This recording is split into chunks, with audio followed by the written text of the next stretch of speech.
আসসালামু আলাইকুম। দূরের কাছে যে যেখানে বসে এই মুহূর্তে আমার ভিডিওটা দেখছেন তাদের সবাইকে মাহফুজা কিচেন বিটিতে ওয়েলকাম। আজ চিকেন বাদশা বা বাদশাহী চিকেন যে যেটাই বলি সেটা রান্না করব। বাদশা বাদশা ভাব তো থাকবেই, আর তাছাড়া একটু ডিফারেন্ট তো থাকবেই। তো দেখতেই পাচ্ছেন কতটা লোভনীয় হয়েছে, খেতে অসাধারণ হয়, অসম্ভব মজা হয়। পরিবারের সবাই এভাবে চিকেনটা রান্না করলে খুব পছন্দ করে, আর এভাবে রান্না করে যাকেই খাওয়াবেন খুবই ভালো বলবে, অবশ্যই প্রশংসা করতে বাধ্য হবে। আশা করি নিরাশ হবেন না। তো চলুন কথা না বাড়িয়ে মূল ভিডিওতে চলে যাই। এখানে দুটো পোলট্রি মুরগি নিয়েছি, রেগুলার পিস করে কেটে নিয়েছি, পানিটা খুব ভালোভাবে ঝরিয়ে নিয়েছি। সব ধরনের মাংস নিয়েছি আমি, আপনারা চাইলে বোনলেস মাংসটাও নিতে পারেন, কিন্তু আমি হাড় গোড় সব কিছুই নিয়েছি। এখন এখানে দিয়ে দিব হাফ চামচ লবণ,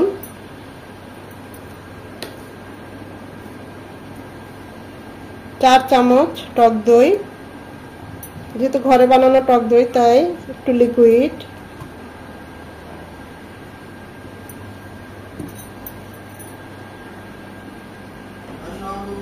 দিয়ে দিচ্ছি 2 চামচ আদা রসুন বাটা, 1 চামচ আদা, 1 চামচ রসুন, 1.5 চামচ মরিচ গুঁড়ো দিচ্ছি। ঝালটা যে যেমন পছন্দ করেন বাড়িয়ে কমিয়ে নিতে পারেন। 1 চামচ হলুদ গুঁড়ো,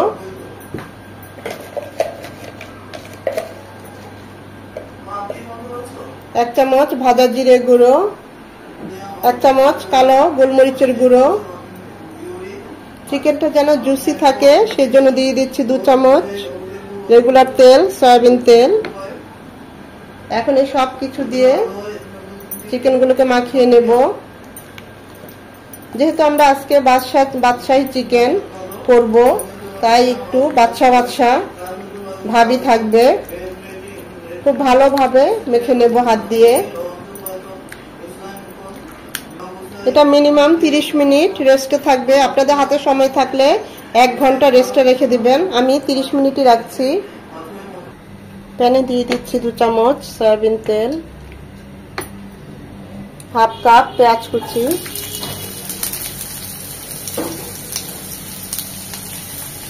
একদম লাল লাল করবো না, জাস্ট 2 মিনিট ভেজে নেব পেঁয়াজটা, একটু নরম হয়ে যায়। সাথে দিয়ে দিব 3-4টা কাঁচা পাকা মরিচ, আর এখানে আছে 3টা টমেটো এরকম কিউব করে নিয়েছি, সেটাকেও পেঁয়াজের সাথে ভেজে নেব।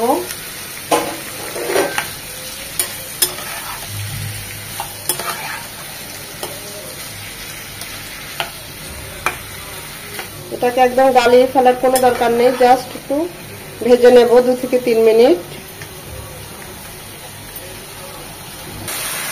ঠিক এই পর্যায়ে আমরা এগুলো নামিয়ে নেব, একটু বেশি ভাজবো না, এগুলো ঠান্ডা করে ব্লেন্ড করে নেব। একটু বেশি ভাজলে কালারটা নষ্ট হয়ে যাবে। অবশ্যই খেয়াল রাখবেন এই পেস্টটার যেন আমরা যখন ব্লেন্ড করব অবশ্যই একদম ঠান্ডা করে তারপরে ব্লেন্ড করবেন।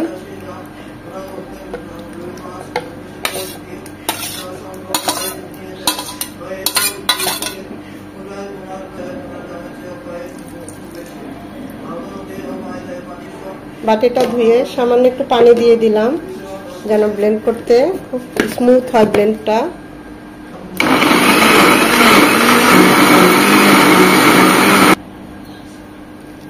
আমরা এখন মূল রান্নায় চলে যাব। চিকেনগুলো ভাজার জন্য প্যানে দিয়ে দিচ্ছি সয়াবিন তেল। খুব বেশি তেল লাগবে না এগুলো ভাজার জন্য, অল্প তেলে আমরা এগুলো ভেজে নেব, একদম লাল লাল করে ভাজবো।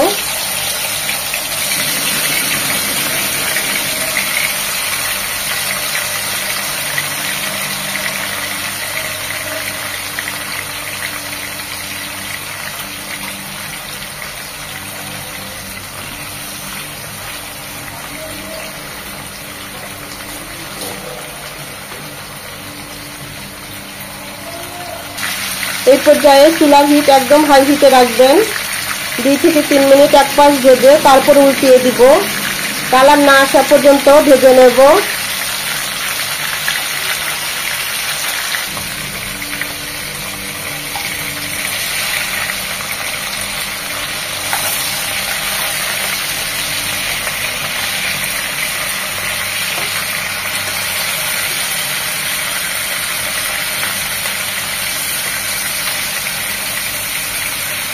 খুব ভালোভাবে এখানে যেন চিকেনটা 80% কুক হয়ে যায়, এভাবে ভাজতে হবে। ওই পাশটা এরকম কালার চলে আসা পর্যন্ত এবং ওভার হাই হিটে এভাবে ভেজে নেব, তা না হলে কিন্তু চিকেন থেকে পানি বের হয়ে আসবে, সেদ্ধ হয়ে যাবে, সেটা ভালো লাগবে না খেতে, আর কালারটাও সুন্দর আসবে না।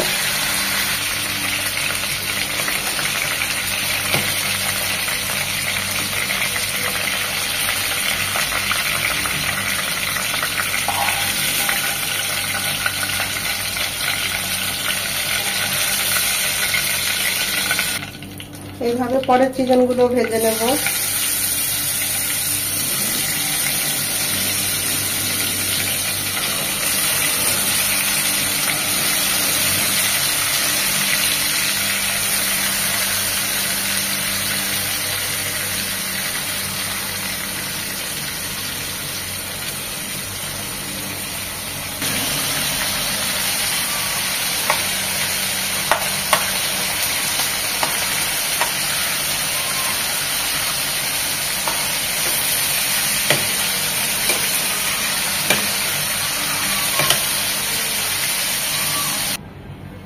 প্যানে দিয়ে দিচ্ছি 2 চামচ সয়াবিন তেল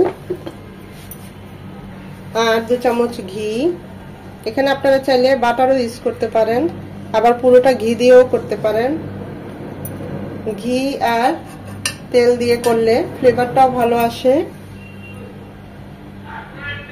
দিয়ে দিচ্ছি 10-12টা গোলমরিচ, একটা স্টার আর 4টা সাদা এলাচ থেতলিয়ে দিয়েছি। এটা 20 থেকে 30 সেকেন্ড হবে। দিয়ে দেব 1 চামচ আদা রসুন বাটা। আমরা কিন্তু চিকেনটাকে ম্যারিনেশন করে আদা রসুন দিয়েছিলাম, তাই তারপরও 1 চামচ দিলাম। এখানে 1/2 চামচ আদা, 1/2 চামচ রসুন বাটা। সেটা এখন 1 মিনিট ভেজে নেব, যেন আদার ভাজালো গন্ধটা চলে যায়। আদা রসুনটাকে 1 মিনিট ভেজে নেওয়ার পর দিয়ে দিব 1 চামচ লাল মরিচ গুঁড়ো বা মানে কাশ্মীরি মরিচ গুঁড়ো। এতে কিন্তু ঝাল হয় না, আমরা ম্যারিনেশনের সময় মরিচ গুঁড়ো দিয়েছিলাম। আপনারা যদি ঝাল পছন্দ করেন তাহলে এখানে এমনি ঝাল মরিচ গুঁড়ো 1 চামচ দিয়ে দিতে পারেন। আসলে এই রান্নাটা একটু স্পাইসি হয়, তো মশলাগুলো যেন পুড়ে না যায়, তো সামান্য একটু পানি দিচ্ছি। ভালোভাবে একটু কষিয়ে নেব। দিয়ে দেব 1/2 চামচ ভাজা জিরে গুঁড়ো, দিয়ে দেব 1/2 চামচ গরম মশলা গুঁড়ো। সবকিছু ভালোভাবে কষিয়ে নেব। মশলাগুলো কষানো হয়ে গিয়েছে। এখন আমরা যে পেস্টটা করে রেখেছিলাম সেই পেস্টটা দিয়ে দিচ্ছি। টমেটো, পেঁয়াজ, কাঁচামরিচ ভেজে যে পেস্টটা করেছি সেটাই দিয়ে দিচ্ছি। এটাকেও খুব ভালোভাবে কষিয়ে নেব। বাটিটা ধুয়ে পানিও দিয়ে দিচ্ছি যেন ভালোভাবে কষিয়ে নিতে পারি। সবকিছু ভালোভাবে কষিয়ে নিয়েছি, দেখতেই পাচ্ছেন। এখন যে চিকেনগুলো ভেজেছি সেগুলো সব দিয়ে দিচ্ছি।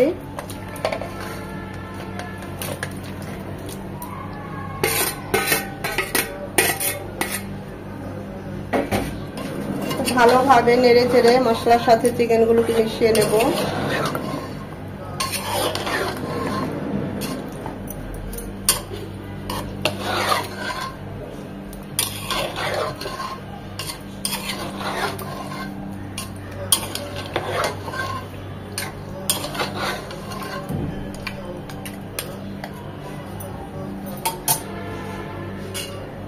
চার 5 মিনিট কষিয়ে নেব এই মশলার সাথে চিকেনগুলো।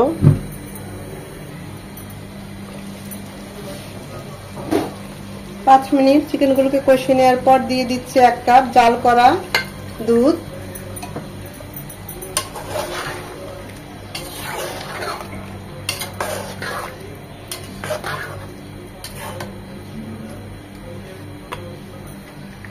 এটাকেও 2-3 মিনিট রান্না করে নেব।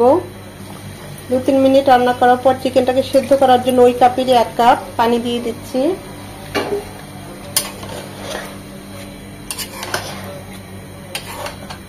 যে যেমন গ্রেভি পছন্দ করেন চাইলে আর একটু পানি বাড়িয়ে কমিয়ে দিতে পারেন, আমার আর পানি লাগবে না। দিয়ে দিচ্ছি লবণ, লবণটা বুঝে দিতে হবে, আমরা কিন্তু মেরিনেশনের সময় লবণ দিয়েছি। দিয়ে দিচ্ছি সবকিছুকে ব্যালেন্স করার জন্য 1 চামচ চিনি। এখন এটা রান্না হবে মিনিমাম 10 মিনিট। আমি অবশ্য আরেকবার মাঝে নেড়ে দিয়েছি চিকেনগুলো। এই পর্যায়ে আপনারা টেস্ট করতে পারেন, লবণ সবকিছু টেস্ট করে নিতে পারেন। এখন এখানে নামানোর আরো 5-6 মিনিট পর নামাবো। নামানোর আগে দিয়ে দেবো 1/2 কাপ ফ্রেশ ক্রিম। হাতের কাছে ফ্রেশ ক্রিম না থাকলে আপনারা দুধের যে সর সেটাকে ভালোভাবে মিক্সড করে একদম ভালো হয় একটু ব্লেন্ড করে নিলে সেটা দিলেও হবে।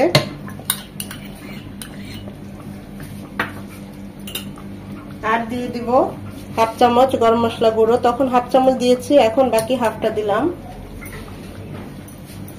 খুব ভালোভাবে নেড়ে চেড়ে মিশিয়ে এখন আর এটাকে মানে জালটা খুব বাড়িয়ে দেব না, একদম লো হিটে এখন রান্না হবে। 4 থেকে 5 মিনিট দমে রাখবো।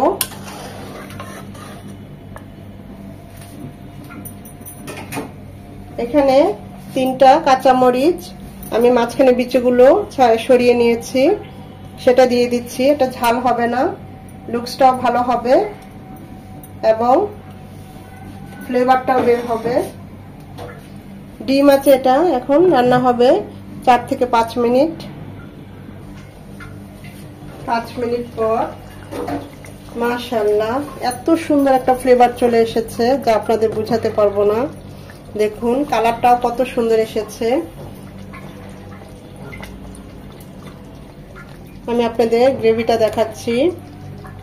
এই দেখুন, এটা পোলাও, সাদা ভাত, নান, পরোটা সবকিছুর সাথে খুব ভালো যায়। অসাধারণ একটা চিকেন রেসিপি। একবার হলো আপনারা ট্রাই করবেন, আর ট্রাই করে কমেন্ট করে আমাকে জানাবেন কেমন হয়েছে। একদম যাকেই খাওয়াবেন মুখে লেগে থাকবে, বারবার এভাবেই করতে ইচ্ছে করবে। তৈরি হয়ে গেল আমাদের বাদশা চিকেন। এখানে কিন্তু আমি বাদামের পেস্ট দেই নাই, তারপরে দেখেন আমাদের গ্রেভিটা কত সুন্দর এসেছে, অসাধারণ একটা লুকস চলে এসেছে। আর ফ্লেভারের কথা কি বলবো সেটা আপনাদের বুঝাতে পারবো না, এটা আপনারা করলে বুঝতে পারবেন।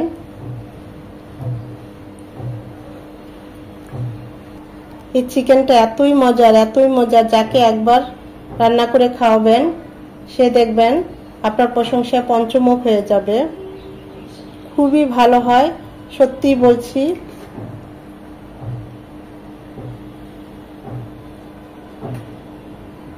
আশা করি ভিডিওটা আপনাদের ভালো লেগেছে। আর যদি ভালো লেগে থাকে অবশ্যই একটা লাইক দিবেন। এভাবে রান্না করে কমেন্ট করে আমাকে জানাবেন কেমন হয়েছে। ফ্রেন্ডস এন্ড ফ্যামিলির মাঝে শেয়ার করে দিবেন যেন তারাও দেখার সুযোগ পায়। আর এখনো যারা আমার চ্যানেলটা সাবস্ক্রাইব করেন নাই অবশ্যই চ্যানেলটা সাবস্ক্রাইব করে আমার পাশে থাকবেন।